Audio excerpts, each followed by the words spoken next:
What do military dictators do for fun? He enjoys the occasional drink, night on the town, and game of squash. So generally, you're playing to win? Oh, well, yes, I always play to win. General Pervez Musharraf seized control of the Pakistani government in a military coup in October 1999. The gates to Pakistan's parliament are locked. Prime Minister Nawaz Sharif and his advisors under arrest. The new leader may have been a military man, but he settled into political life instantly.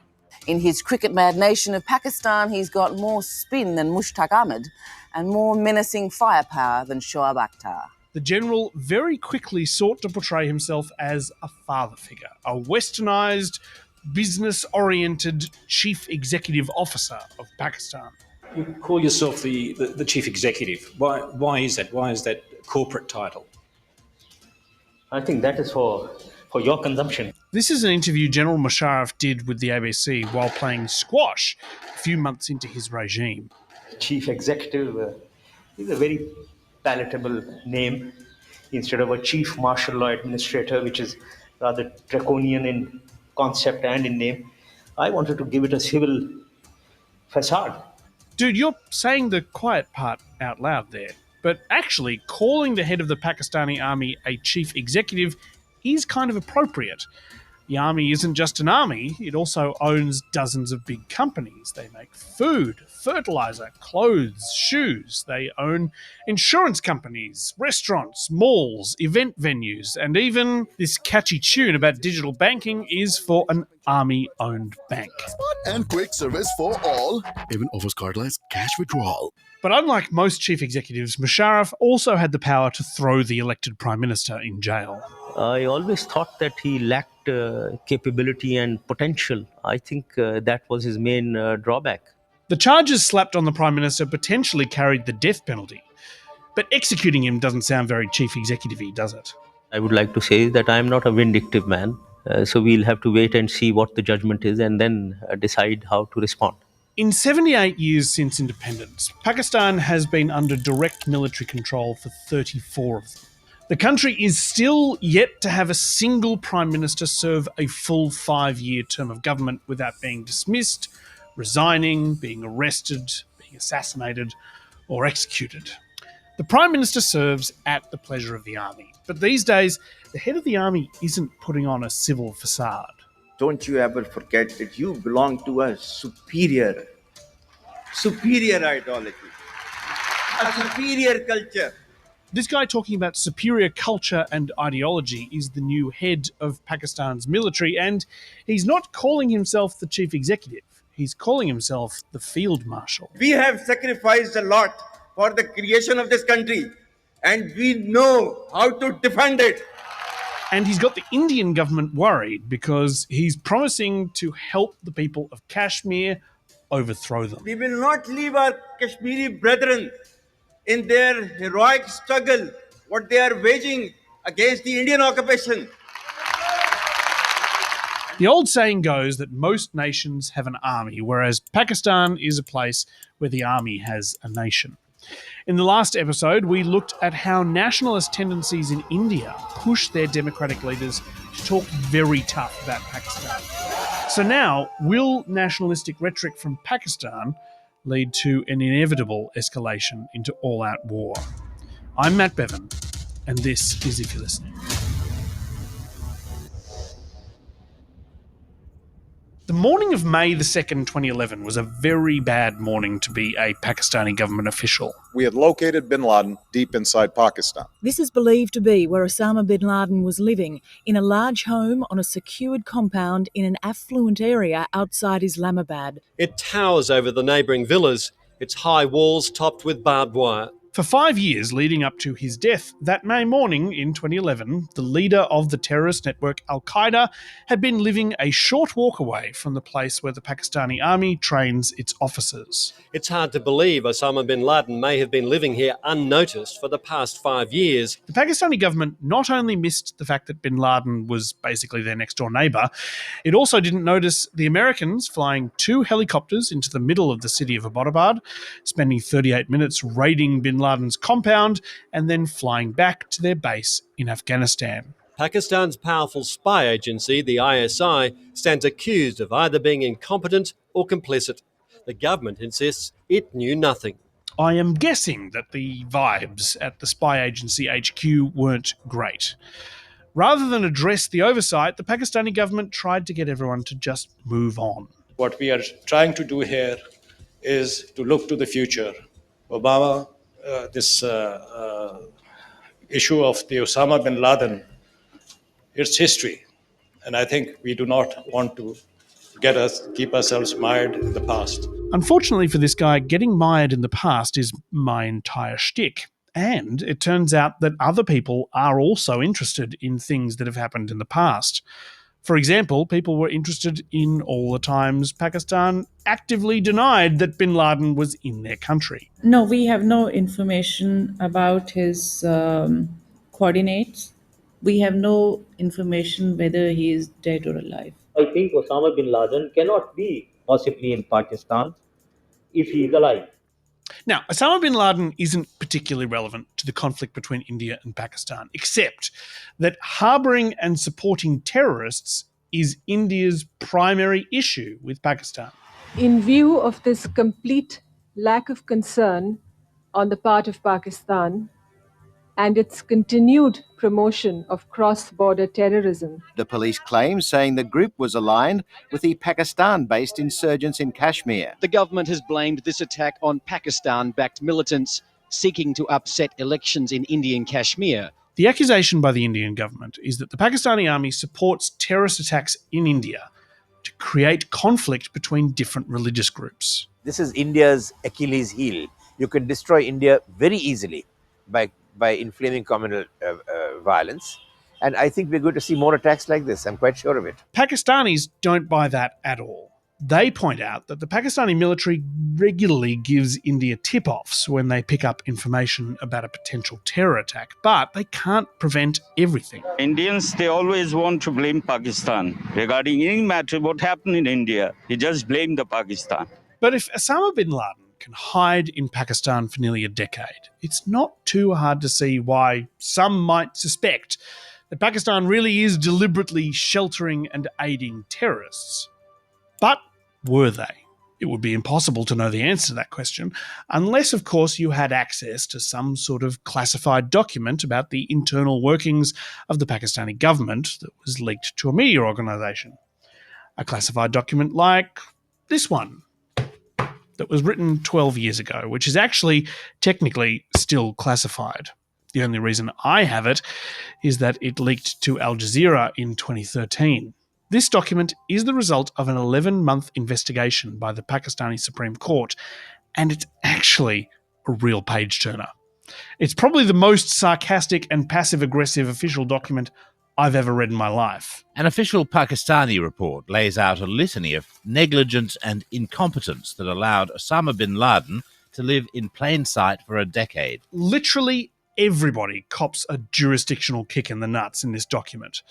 The local official who approved the building plans, the official who never collected any land tax from the property, the police officer who didn't recognise bin Laden when his car was pulled over for speeding. The document concludes by saying the Pakistani military and political leadership displayed a degree of incompetence and irresponsibility that was truly breathtaking and indeed culpable. While the report says that it can't rule out some complicity, it says the failure comes down to incompetence rather than a conspiracy. This is certainly what internal critics say is the real problem with Pakistan. We are an agricultural country. We are a rice-growing, wheat-growing country that can't afford to feed its own people anymore. That either comes from incredible incompetence or a combination of incompetence, corruption, and self-destruction. Fatima Bhutto is a member of the powerful Bhutto family, which has been in charge of the civilian government of Pakistan on 4 separate occasions. We are a nuclear-armed country that missed our millennium goals to eradicate polio because we couldn't refrigerate the vaccines. That's the effect of corruption in Pakistan. It's this kind of corruption and incompetence that's meant that India has left them behind economically since 2010. Aid that goes to Pakistan and its billions and billions of dollars worth of aid money doesn't reach anyone except the state. Bin Laden lived in Pakistan, Not because he had help, but because he knew the government was too cooked to find him. It's a similar situation with the jihadist group that's primarily responsible for terror attacks in Indian-controlled Kashmir. The man who founded and leads this group, Jaish-e-Mohammed, he was a one-time associate of Osama bin Laden. Jaish-e-Mohammed, or JEM as it's known, aims to use violence to push Indian forces out of Kashmir and put the region under Pakistani control. It's been a designated terrorist organisation in Pakistan since 2002, and yet it's managed to keep operating inside Pakistan and Kashmir for more than 20 years. The Pakistani army is denying that Jaish-e-Mohammed has a presence on Pakistani soil. But given that they didn't know Osama bin Laden was there for nearly a decade, how can we believe them? They also can't stop terrorist attacks from happening inside Pakistan itself. Hundreds of civilians and security personnel are killed each year. In any other country, the Abbottabad Commission report would have been declassified the second the government changed. New governments love dumping dirt on their predecessors. But in Pakistan, while the party with control of the parliament might change, the army never loses an election. The joke in Pakistan is not that we have elections, but rather we have selections. If it weren't true, it would be more funny, potentially. Back in 2019, Jaish-e-Mohammed carried out a suicide bombing attack on an Indian military convoy in the Kashmir Valley. We talked about this at length in our last episode. It was followed by a 2-day air war between India and Pakistan, which ended with an Indian pilot with an incredible mustache being detained by the Pakistani army. Pakistan says it has the pilot of one of the planes in detention. It was an incredibly tense couple of days. Pakistan had to decide rapidly what to do with the captured pilot. A special session of parliament was called so the Prime Minister could explain what they were going to do next. This is Imran Khan, the greatest ever Pakistani cricketer and its 19th Prime Minister, or Grand Vizier, as they call it in Pakistan. He had the job of announcing that the pilot would be going home. Needless to say, the stakes were high. This was a very important diplomatic speech. He was hoping to prevent escalation to all-out war between two nuclear-armed powers with a gesture of goodwill. 26 जुलाई को जब अभी तभी मैंने Now, I want to point out here that I am reading the words that I'm saying right now from a teleprompter. I'm doing that because if I say the wrong thing, it's a massive pain for my producer Kara to fix up. But Imran Khan, the Grand Vizier, had decided that he didn't need a teleprompter or even a script to make this speech. So he starts talking about how much he'd love to have peace with India.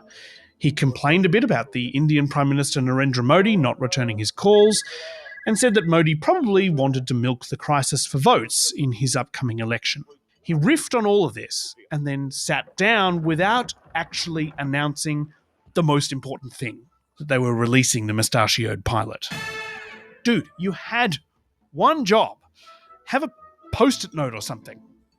Wait, he's getting up again and signalling to the speaker. जनाब इमरान खान साहब, please. Sorry, मैं एक चीज कहनी भूल गया. As a peace gesture, हम उसको कल रिहा करने लगे हैं हिंदुस्तान को वापस. There you go. We're releasing the pilot as a peace gesture.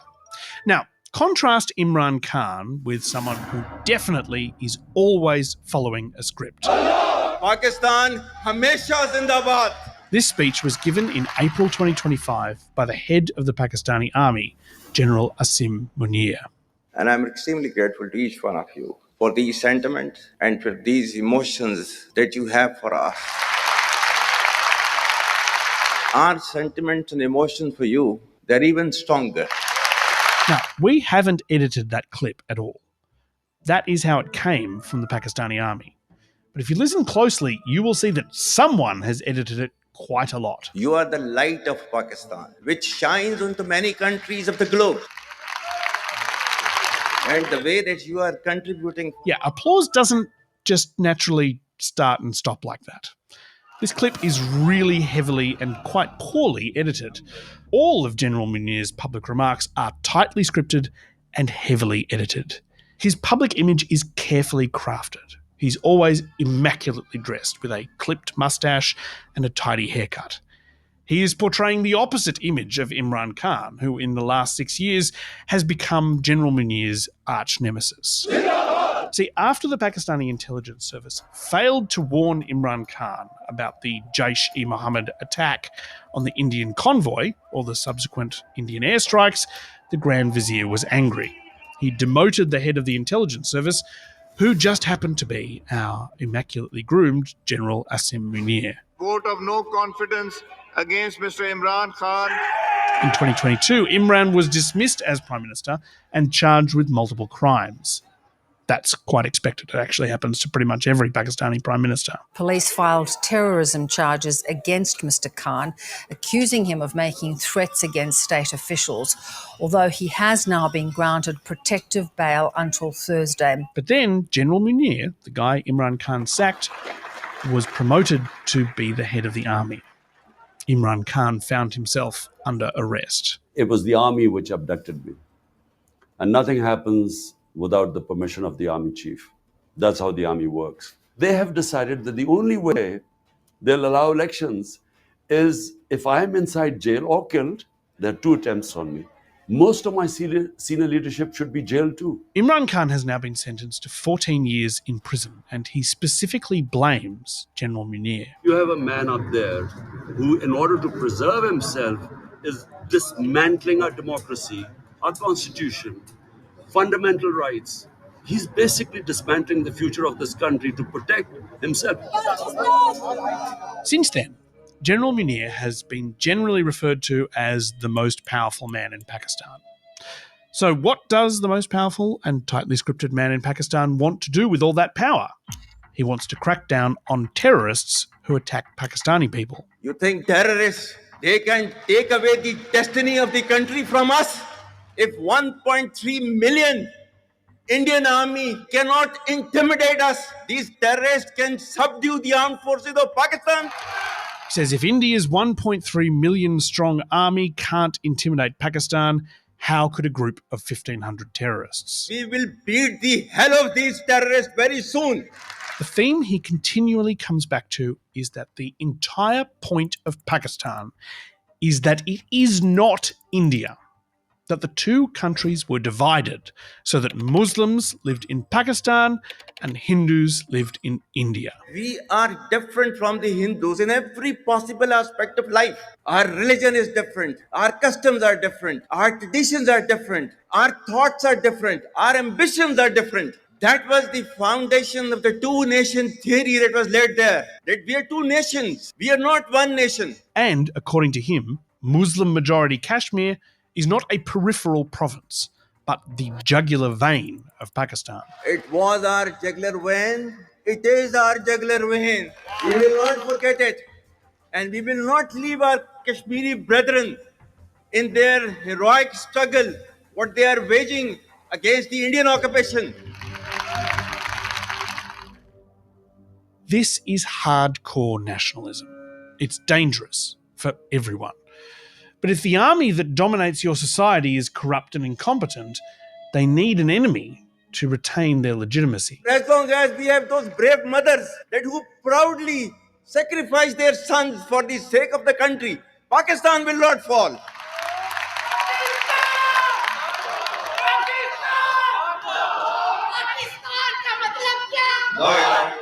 Following the terror attack in April and the exchange of drone and missile strikes in early May, General Munir got himself promoted to a military rank usually reserved for kings or wartime generalissimos. Ladies and gentlemen, in recognition of his distinguished military leadership, General Syed Asim Munir, Nishane-Imtiaz Military, is elevated to the rank of Field Marshal. This is a clear sign that Munir is now the de facto ruler of Pakistan, or that they're preparing for war, or I suppose both.